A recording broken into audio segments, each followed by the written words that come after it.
नारायणं नमस्कृत्यं नरो चैवं नरोत्तमं देवी सरस्वती व्यासं ततो जयमुदीरये। गुरु ब्रह्मा गुरु विष्णु गुरुर्देव महेश्वरा गुरु साक्षात परब्रह्म तस्मै श्री गुरुवे नमः। गुरु ब्रह्मा गुरु विष्णू गुरुदेव जनेश्वरा गुरु साक्षात जनार्दन स्वामी तस्मै श्री ओम जनार्दनाय नमः। आपल्या सर्वांचं सौभाग्य योग आहे की ऋषभ आयन या माध्यमातून जो या ठिकाणी या मुंबईच्या पवित्र ठिकाणी सोहळा ज्यांनी आयोजन केला अशा सर्व आयोजकांना धन्यवाद देऊन त्या तद्वतच या ठिकाणी या मंचावर उपस्थित असलेले मराठीत बोल का हिंदीमध्ये मराठीत हिंदीमध्ये हिंदी तो इस प्रोग्राम में हमारे मंच पर उपस्थित सभी संतगण उनको नमन करते हुए और आप बड़े प्रेम से यह प्रोग्राम में सम्मिलित हुए, इसी वास्ते आप सभी का जोर से ताली बजा के हम अभी उनको धन्यवाद देंगे। पहले हम लोग एक नारा लगाएंगे। क्यों नारा लगाना जरूर है कि ऋषभ के 100 पुत्र थे और उनके ज्येष्ठ पुत्र का नाम था भरत। जिस भरत के नाम से हमारे देश का नाम क्या हुआ? भारत व भारत। इसलिए हम सभी को स्वाभिमान है कि हम लोग सभी ऊपर हाथ उठा के भारत माता की, भारत माता की वंदे।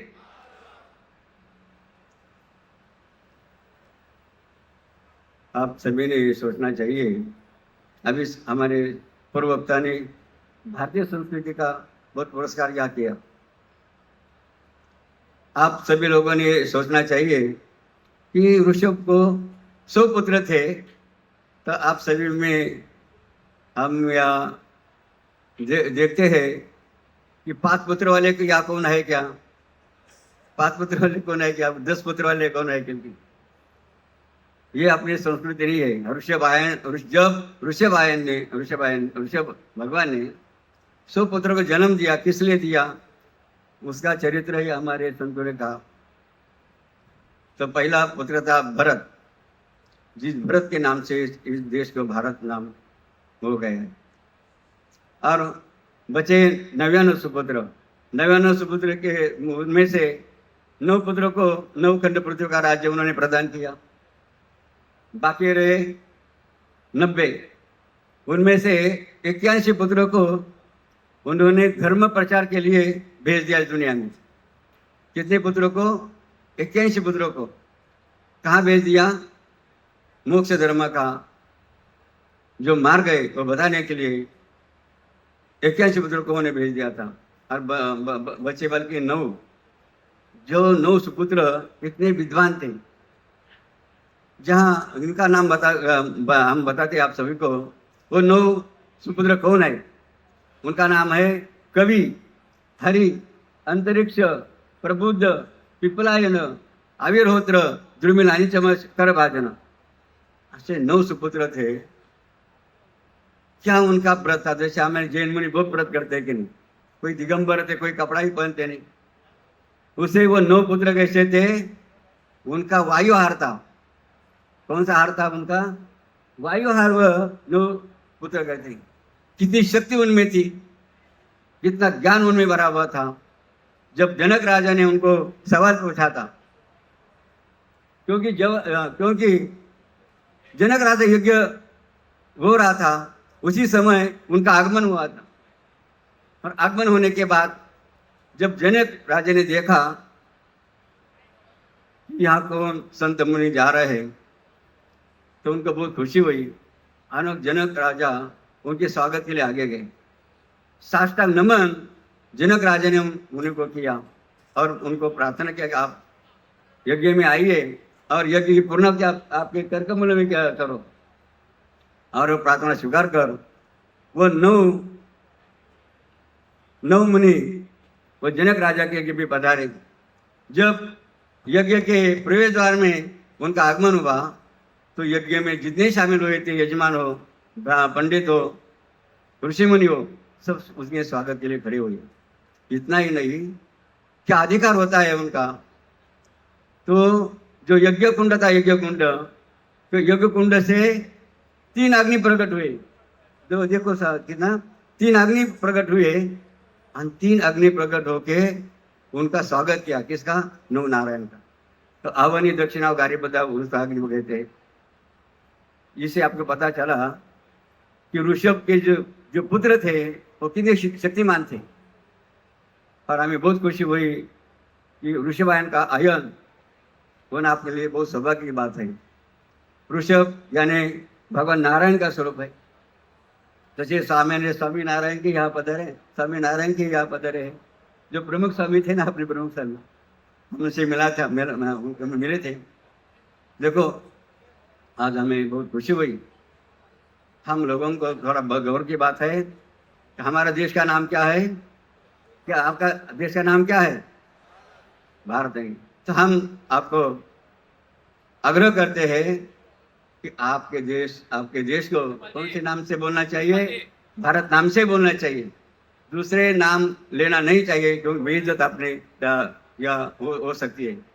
इसलिए यह जो समय जिस देश में आया है वो बहुत आपके लिए पूरक है, क्योंकि सेंट्रल गवर्नमेंट में नरेंद्र मोदी है और महाराष्ट्र में हमारे देवेंद्र जी फडणवीस है। जरा ताली बजा के वो नेतृत्व का हम लोगों ने अभिनंदन करना चाहिए कि भगवान नारायण ने ही उनको यह समय ये भारत देश के लिए और ये महाराष्ट्र देश के लिए दिया है। और उसके साथ साथ छोटा सा आपको एक आग्रह करते आप सभी को, सभी लोग भारतीय संस्कृति के बारे में आप लोगों को सुना रहे थे। हम की थोड़ी सी बात आपको कहते हैं, क्योंकि आप लोग जो अंग्रेजी में जो बात करते हैं, अंग्रेजी जो शब्द का प्रयोग करते हैं, वो कितना बेइज्जत का काम है। कि हमारी संस्कृति कहते हैं मातृदेव भव पितृदेव भव, हमारी संस्कृति की नहीं। लेकिन हमारे आज इस देश में, हमारे गाँव में, कि हमारे जिनमें हमको जन्म दिया उस माता पिता को मम्मी पापा कह रहे हैं। कि ये कितनी बेइज्जत की बात है। आप लोग समझदार है।